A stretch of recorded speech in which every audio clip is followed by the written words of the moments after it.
Hi friend, आज हम लोग इस वीडियो में जो बातें करेंगे संघ लोक सेवा आयोग द्वारा आयोजित 2024 में हुए परीक्षा सिविल सेवा के लिए जो प्रारंभिक परीक्षा हुई थी, उसी में जो है ज्योग्राफी के जो पोर्शंस है, जो भूगोल के पोर्शंस है, उसमें से एक प्रश्न था एजर्सन रीजन्स पर। उसी पर हम लोग आज डिस्कशन करेंगे। वो क्वेश्चन था कि पार्थिव विकिरण की तुलना में आगामी सौर विकिरण से वायुमंडल अधिक गर्म होता है। स्टेटमेंट है कि जो पार्थिव विकिरण है, मतलब जो टेरेस्ट्रियल, जो सूर्य से आने वाली जो रेडिएशंस है, और जो वह रेडिएशन जब पृथ्वी पर आती है उसके बाद जो लौट करके जाती है, तो उसमें से कहा तुलना कर की बातें हुई है, कंपेरिजन्स की बातें हुई है। उसी में कहता है कि जो पार्थिव विकिरण की तुलना में आगामी जो इनकमिंग सौर विकिरण से वायुमंडल अधिक गर्म होता है। ये प्रश्न ये है कि पार्थिव विकिरण की तुलना में, मतलब टेरेस्ट्रियल जो रेडिएशंस है, इसकी तुलना में जो इनकमिंग सोलर रेडिएशंस है, उससे जो है वायुमंडल अधिक गर्म होती है। इसको अंग्रेजी में भी हम लोग देखते हैं।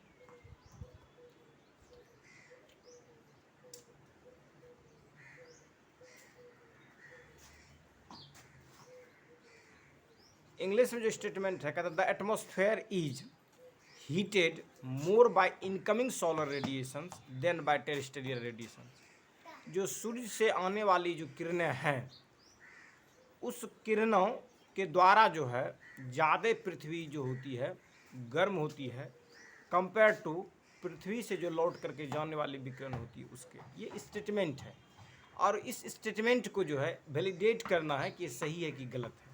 द एटमॉस्फेयर इज हीटेड, जो एटमॉस्फेयर है वो हीटेड होते हैं more by incoming solar radiations than by the terrestrial radiations. इस स्टेटमेंट की वैलिडिटी को हम लोग को जांच करना है, देखना है कि ये बात सही है कि गलत है। तो प्रश्न में ये कह रहा है कि सूर्य से जो आने वाली जो विकिरण है, सोलर जो इनकमिंग सोलर रेडिएशंस है, वो जो है हमारे एटमॉस्फेयर को ज़्यादा गर्म करती है टेरेस्ट्रियल रेडिएशन की अपेक्षा, मतलब जो पृथ्वी से लौट के जाने वाली जो रेडिएशन है उसके अपेक्षा। इसी स्टेटमेंट की जो वैलिडिटी है, इस वैलिडिटी को सही है कि गलत है, इसको चेक करना है।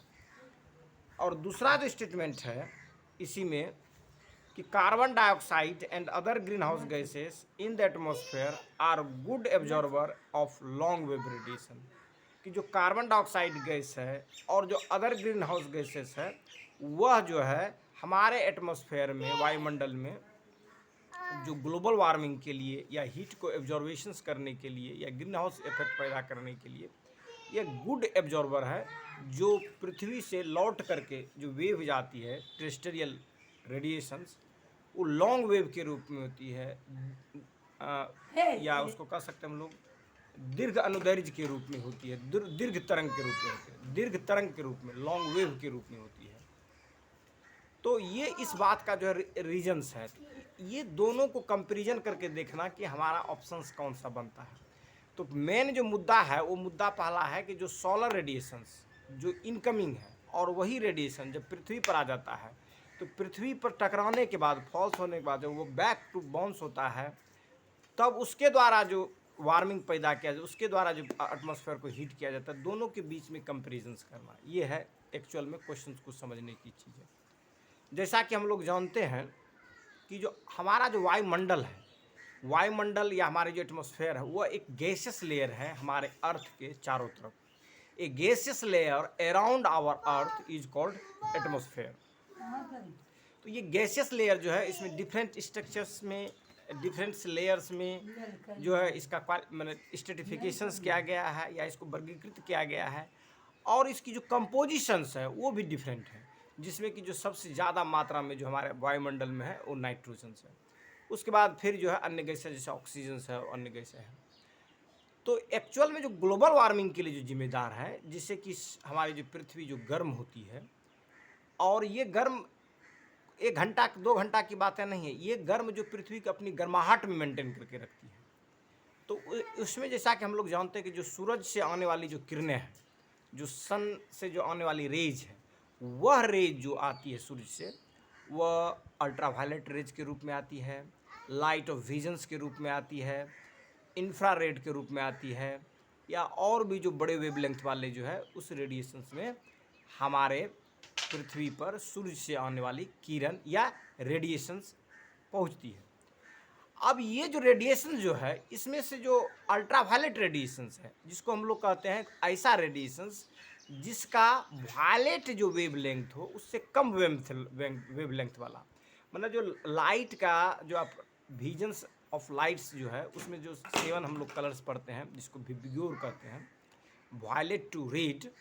तो वायलेट टू रेड में वायलेट से जो कम वेवलेंथ वाले जो रेडिएशंस होते हैं उस सोलर रेडिएशंस को अल्ट्रा वायलेट रेडिएशंस कहते हैं, कि जो वायलेट है उससे अल्ट्रा, उससे कम वेवलेंथ वाले जो रेडिएशन होगा उसको अल्ट्रा वायलेट रेडिएशन कहेंगे। 7 बजे अल्ट्रा वायलेट रेडिएशन जो है वह वायलेट रेडिएशन से कम वेवलेंथ वाले, कम तरंग दैर्ध्य वाले होते हैं। जैसे मान लीजिए वायलेट का रेडिएशन ऐसा है तो अल्ट्रा वायलेट के इससे भी छोटा होगा, छोटा छोटा करके होगा। और जो रेड वेव है, मान लीजिए रेड वेव इस तरह से हो गया, तो जो इंफ्रारेड होगा वो और बड़ा होगा। तो जो रेड से ज़्यादा वेवलेंथ वाले होते हैं वो इंफ्रारेड कहते हैं, और जो वायलेट से कम वाले होते हैं वो हो गया आपका अल्ट्रा वायलेट हो गया।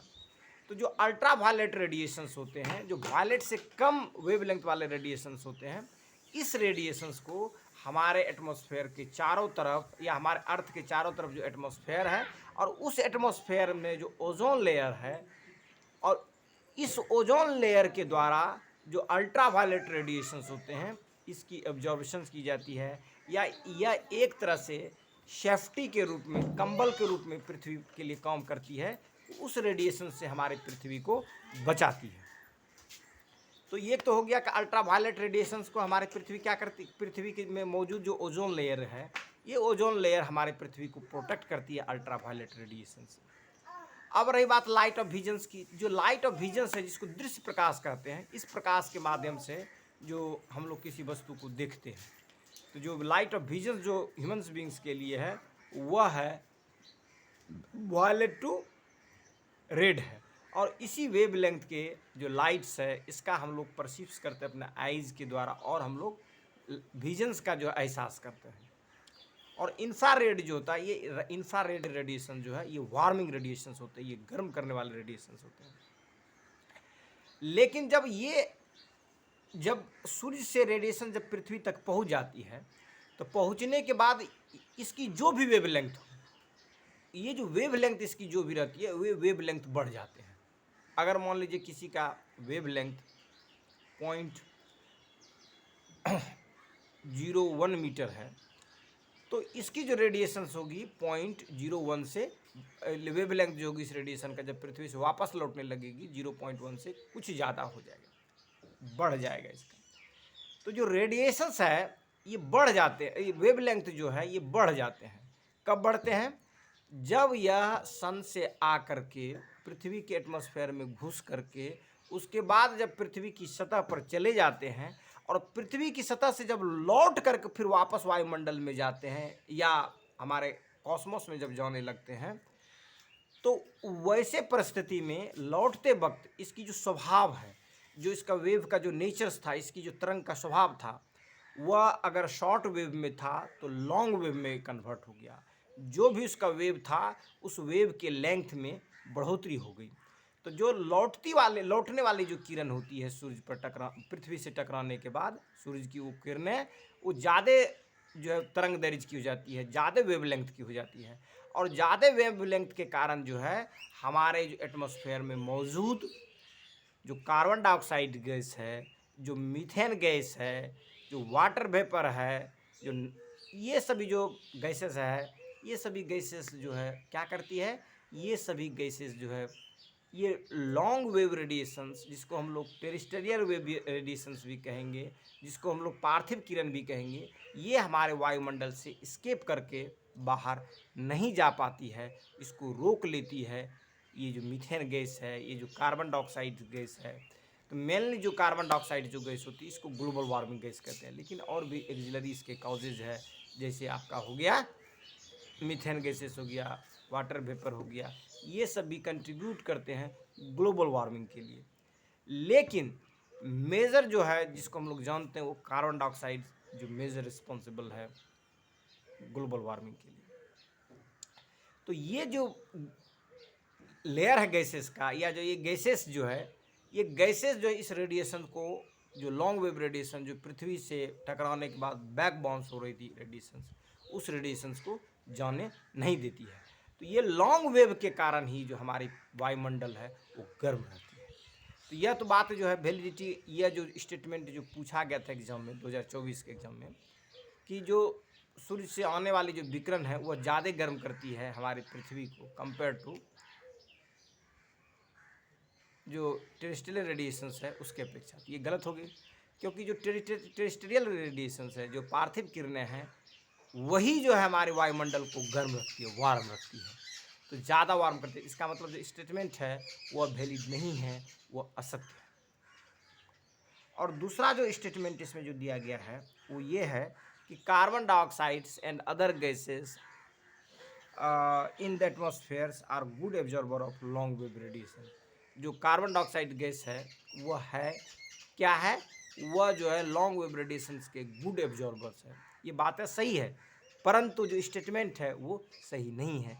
इस लेकर के इस प्रश्न का जो उत्तर होगा वह स्टेटमेंट एक जो होगा वो गलत होगा और स्टेटमेंट बी सही होगा। और जो कारण है, कारण की इसमें ज़रूरत ही नहीं पड़ेगी। क्यों नहीं ज़रूरत पड़ेगी? क्योंकि अगर वो स्टेटमेंट सही होता है, एक नंबर स्टेटमेंट, तब दूसरे स्टेटमेंट पर हम लोग उसको कारण के रूप में देखते, सही और उसके बाद कारण के रूप में देखते। तो प्रश्न यही था कि जो हमारी जो पृथ्वी है, पृथ्वी के चारों तरफ जो मौजूद हमारे वायुमंडल है, वह गर्म ज़्यादा किससे होता है, पृथ्वी से लौट के जाने वाली किरण से या सूर्य से आने वाली किरण से? तो सूर्य से आने वाली किरण से ज़्यादा जो है गर्म होती है हमारी वायुमंडल। हमारे पृथ्वी से जो लौट के जाने वाली किरण होती है, जिसको पार्थिव किरण कहते हैं या जिसको पार्थिव विकिरण कहते हैं, जिसको टेरेस्ट्रियल रेडिएशंस कहते हैं, इससे ज़्यादा वार्म होती है। क्यों? इसलिए वार्म होती है कि ग्रीन हाउस गैसेज जो होती है वह गुड एब्जॉर्बर होती है। किसका? ये जो लॉन्ग वेव रेडिएशन, जब पृथ्वी से किरणें जो लौट करके, जब टकरा करके लौट करके वापस वायुमंडल में जाती, अंतरिक्ष में जाती है, तो उसकी जो तरंग दैर्घ्य होती है, उसकी जो वेव लेंथ होती है वह ज़्यादा होती है, इसलिए लॉन्ग वेव इसको कहते हैं। और ये लॉन्ग वेव वाले जो टेरेस्ट्रियल रेडिएशंस है, इस रेडिएशंस को एब्जॉर्ब कर लेती है हमारी वायुमंडल में मौजूद कार्बन डाइऑक्साइड्स और जो ग्रीन हाउस गैसेस है वो रोकती रहती है, जिसके कारण हमारी वायुमंडल गर्म रहती है। जैसा कि आपने देखा होगा कि कई ऐसे प्लैनेट है या कई ऐसे जगह पर है जहाँ पर सूर्य की किरणें जब पड़ती है, एक तरफ गर्मी रहती है और दूसरी तरफ वायुमंडल के अभाव में ठंडी रहती है। तो ये भी चीज़ें हैं। तो ये था प्रश्न, और इस प्रश्न को हम लोगों ने बेखूबी से, बहुत बढ़िया से, बारीकी से, माइन्यूटली हम लोगों ने डिस्कस किया। धन्यवाद।